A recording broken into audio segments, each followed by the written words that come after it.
Hello friends, आज का हमारा टॉपिक है कल्याणकारी राज्य। किसी भी देश में कल्याण को बढ़ाने के लिए उस देश की सरकार का अहम रोल होता है, उसकी अहम भूमिका होती है। किसी भी देश में उस सरकार को, उस राज्य को कल्याणकारी राज्य तब कहा जा सकता है जब दो चीज़ें वहाँ पर अवेलेबल हो। एक, अवसरों की समानता, और दूसरा, संपत्ति का समान वितरण।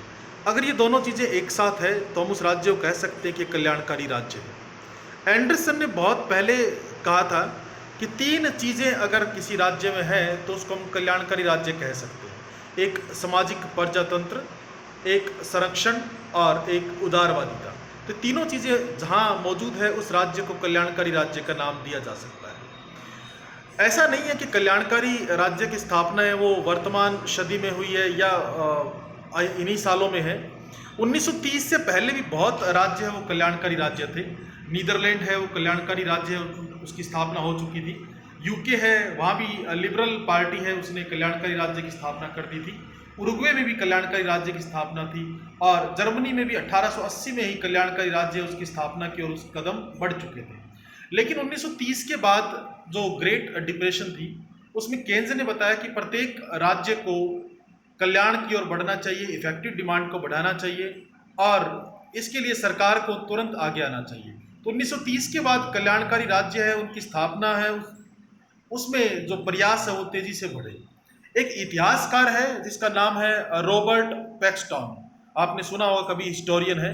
इन्होंने तो कहा था कि 19वीं सदी में भी, 19वीं शताब्दी में भी बहुत सारे राज्यों ने कल्याण स्थापित करना शुरू कर दिया था और पूंजीवाद को छोड़कर कल्याणवाद की और समाजवाद की ओर बढ़ना शुरू कर दिया था। एक समाजवादी है लेने कैनवर्दी। तो लेने कैनवर्दी ने भी कहा कि तीन चीजें होनी चाहिए अगर किसी राज्य को कल्याण स्थापना करनी है तो तीन चीजें हो: सामाजिक सुरक्षा, अवसर और जीवन स्तर। लोगों को सुरक्षा मिले, सामाजिक सुरक्षा मिले, काम करने के अवसर मिले और अगर जीवन स्तर उन लोगों का सुधर रहा है तो हम कह सकते हैं कि कल्याणकारी राज्य की स्थापना हो चुकी है। कोई भी सरकार है, कोई भी राज्य है, वो जब कल्याण करता है तो दो चीज़ों से, दो तरीके से लोगों को तक वो सुविधाएं पहुंचाता है, एक डायरेक्ट और एक इनडायरेक्ट। प्रत्यक्ष तौर से, प्रत्यक्ष रूप से और अप्रत्यक्ष रूप से। प्रत्यक्ष रूप से वो डायरेक्ट वृद्धावस्था पेंशन है या आप कह सकते हैं इसको अलोवेंसेस दिए जाते हैं, वो डायरेक्ट दिए जाते हैं। और कुछ ऐसी स्कीम्स चलाई जाती है जो डायरेक्टली तो इफेक्ट नहीं डालती बट इनडायरेक्टली काफ़ी इफेक्ट डालती। तो अगर हम कल्याणकारी राज्य पर बात करें तो ये कोई प्रेजेंट की कंसेप्ट नहीं है, बहुत पहले कल्याणकारी राज्य उसकी स्थापना हो चुकी है और कल्याणकारी राज्य की ओर कदम बढ़ाने सभी देशों ने शुरू कर दिए थे। लेकिन आज के समय की ये जरूरत है। देखिए, कोई भी निजी व्यक्ति सामाजिक कार्य नहीं करेगा, उसको सिर्फ अपने प्रॉफिट से मतलब है, लेकिन पूरे देश का कल्याण करना, गरीबों की भलाई करना, गरीबी दूर करना, बेरोजगारी दूर करना, इन सब चीज़ों पर जो ध्यान है वो सिर्फ एक सरकार का जा सकता है और सरकार की जिम्मेवारी बनती है कि वो कल्याण की स्थापना करे। एक देश में जितने लोग रहते हैं उन सभी देशवासियों को तीन चीज़ें, रोटी, कपड़ा, मकान, ये देना एक सरकार की जिम्मेवारी है। और अगर कोई सरकार ये देने में असमर्थ है तो ये फेलियर ऑफ द गवर्नमेंट कह सकते हैं उसको। स्कीम्स कभी भी कागजों में जो चलती है उससे हम ये नहीं कह सकते कि स्कीम सही है। कागजों के अलावा भी कोई स्कीम चलनी चाहिए और वो धरातल पर दिखनी चाहिए। अगर कोई स्कीम्स धरातल पर दिखती है और रियल में अवसरों की समानता है, सबको इक्वली ट्रीट किया जाता है और वेल्थ है उसका इक्वल डिस्ट्रीब्यूशन है, तो हम कह सकते हैं कि कल्याणकारी राज्य है। अगर हम भारत की बात करें तो हम कह सकते हैं भारत कल्याणकारी राज्य है, लेकिन ओनली इन डॉक्यूमेंट्स। क्या भारत में अवसरों की समानता है? ये मैं क्वेश्चन आप पर छोड़ रहा हूं, आप इसको सुन रहे हैं, मैं आप पर ही क्वेश्चन छोड़ रहा हूं। क्या भारत में अवसरों की समानता है? क्या भारत में संपत्ति का समान वितरण है? हाँ, भारत में प्रजातंत्र है, लेकिन क्या भारत में संरक्षण है? क्या उदारवादिता है? क्या ये चीजें हैं? अगर ये चीजें हैं, सामाजिक सुरक्षा की बात करें, क्या भारत में सामाजिक सुरक्षा है?